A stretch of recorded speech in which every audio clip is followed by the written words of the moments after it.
Fais de longues études, obtiens de bonnes notes, trouve un emploi stable avec un bon salaire, et tu auras une vie réussie.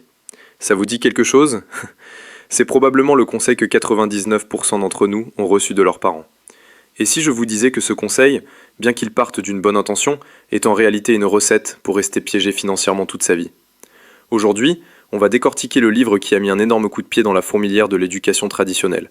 Un livre qui soutient que votre maison n'est pas un actif, que les riches ne travaillent pas pour l'argent, et que ce que vous gagnez est bien moins important que ce que vous conservez. Bienvenue dans le monde de Père riche, Père pauvre de Robert Kiyosaki. Accrochez-vous, car ce que vous allez entendre risque de bousculer tout ce que vous pensiez savoir sur l'argent. Pour comprendre ce livre, il faut comprendre l'histoire de son auteur, Robert Kiyosaki. Il a grandi à Hawaï avec deux figures paternelles, deux pères, qui lui ont donné des leçons de vie radicalement opposées. Son père pauvre, c'était son vrai père, un homme brillant, surdiplômé, qui occupait un haut poste dans l'éducation. Il croyait dur comme fer au chemin classique, école, diplôme, sécurité de l'emploi. Malgré un salaire confortable, il a eu des difficultés financières toute sa vie. Sa phrase fétiche était « L'amour de l'argent est la racine de tous les maux ». Son père riche, c'était le père de son meilleur ami.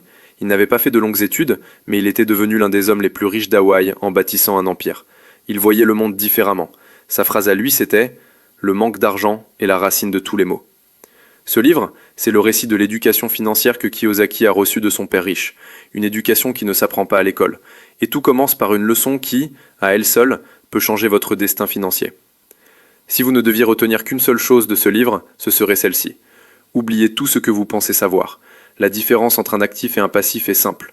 Un actif, c'est quelque chose qui met de l'argent dans votre poche. Un passif, c'est quelque chose qui sort de l'argent de votre poche. C'est tout. C'est aussi simple que ça. Alors que font les riches ? C'est simple, ils utilisent leur argent pour acheter des actifs. Qu'est-ce qu'un véritable actif? De l'immobilier locatif? Un appartement que vous louez et dont le loyer paie le crédit et vous laisse un bénéfice? Il met de l'argent dans votre poche? Des actions en bourse, qui versent des dividendes? Une entreprise, qui fonctionne sans que vous ayez besoin d'y être 24 heures sur 24? De la propriété intellectuelle? Un livre? Une musique? Un brevet? Qui vous rapporte des royalties? La stratégie est donc la suivante. Concentrez-vous sur l'acquisition d'actifs et minimisez l'achat de passifs. Votre richesse ne se mesure pas à la taille de votre salaire, mais à la puissance de votre colonne d'actifs. Kiyosaki appelle le cycle métro-boulot-dodo la rat race. C'est le piège dans lequel la majorité des gens tombent. Voilà le scénario typique illustré par le père pauvre. Vous travaillez dur pour avoir une augmentation. Avec ce salaire plus élevé, vous achetez une plus grande maison ou une nouvelle voiture, donc plus de passifs. Vos dépenses augmentent, vous avez plus de dettes. Le stress augmente, donc vous vous accrochez encore plus à votre emploi et vous travaillez encore plus dur pour la prochaine augmentation, et le cycle recommence. Vous courez de plus en plus vite dans la roue, sans jamais avancer. Vous travaillez pour l'argent. La philosophie du père riche, c'est de faire l'inverse. Faire en sorte que l'argent travaille pour vous. Comment? En construisant votre colonne d'actifs. Au début, vous travaillez pour un salaire, mais une partie de ce salaire doit être systématiquement utilisée pour acheter des actifs. Petit à petit, ces actifs vont générer leurs propres revenus. Et un jour, les revenus de vos actifs dépasseront vos dépenses mensuelles. À ce moment-là, vous êtes sorti de la rat race. Vous n'avez plus besoin de travailler pour vivre, vous êtes financièrement libre. Le livre est rempli d'autres pépites. Voici 3 autres leçons essentielles pour passer à l'action. La 3e leçon est « Occupez-vous de vos propres affaires ». Votre profession, c'est votre emploi, mais vos affaires, c'est votre colonne d'actifs. Le père riche conseille de garder son emploi principal, mais de consacrer son temps libre et son argent à construire ses propres affaires. Ne passez pas votre vie à construire le business de quelqu'un d'autre. Construisez le vôtre en parallèle. La 4e leçon concerne l'histoire des impôts et le pouvoir des entreprises. C'est une partie un peu plus technique, mais cruciale. Kiyosaki explique que les salariés sont les plus taxés. Vous gagnez de l'argent, l'État se sert, et vous vivez avec ce qu'il reste. Les riches, eux, utilisent des sociétés. Le schéma est inversé. Leur entreprise gagne de l'argent, dépense tout ce qu'elle peut et est imposée sur ce qui reste. C'est une incitation légale à réinvestir. Il ne s'agit pas d'évasion fiscale, mais de comprendre les règles du jeu fiscal pour les utiliser à son avantage.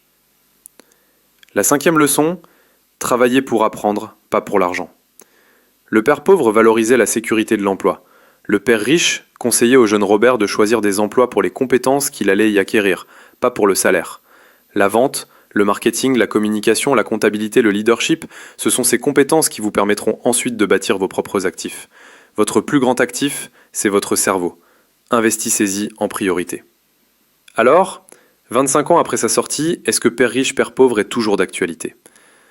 Le livre n'est pas sans défaut. Certains lui reprochent d'être très répétitif et de manquer de conseils pratiques et concrets. Et c'est vrai. Ce n'est pas un guide pratique étape par étape. C'est un livre sur l'état d'esprit, sur la philosophie financière. Les exemples immobiliers peuvent sembler datés et certaines anecdotes sont peut-être un peu romancées. Mais l'essence du livre, la fondation, est plus pertinente que jamais. La nécessité de l'éducation financière est criante. La distinction actif-passif est une vérité universelle. Et l'idée de créer de multiples sources de revenus est la meilleure sécurité qui soit dans un monde du travail incertain.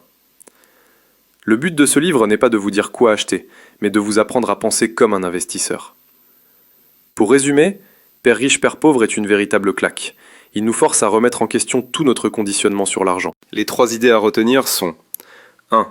Connaissez la différence entre un actif et un passif, et consacrez votre vie à acquérir des actifs. 2. Sortez de la rat race. Ne travaillez pas pour l'argent, faites en sorte que l'argent travaille pour vous. 3.